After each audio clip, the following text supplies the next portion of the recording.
राधे राधे, प्रणाम, जय माता दी। आप सभी का स्वागत है पूनम सरिता संगीत में। कैसे हो आप सब लोग, कमेंट में ज़रूर बताइएगा।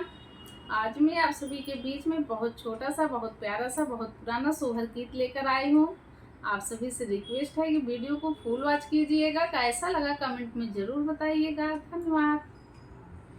जुग जुग जिया सुललनवा भवनवा के भाग जागल हो, ललना लाल होई कुलवा के दीपक मनवा में आस लागल हो, ललना लाल होई कुलवा के दीपक मनवा में आस लागल हो।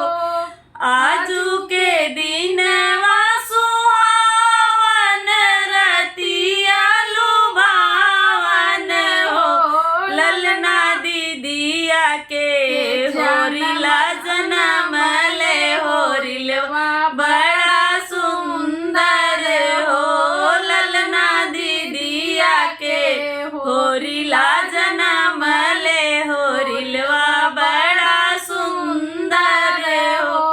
नकिया हवे जैसे बाबूजी के मुखिया माई के हो, ललना मुहावा चनवा सुरुजवा सगरवा जोर भले हो, ललना मुहावा चनवा सुरुजवा सगरवा जोर भले हो।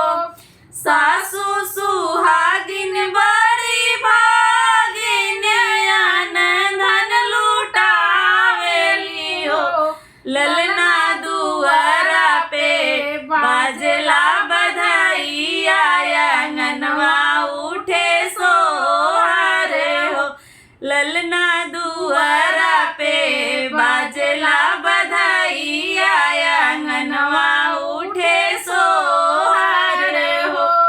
नाची नाची गावे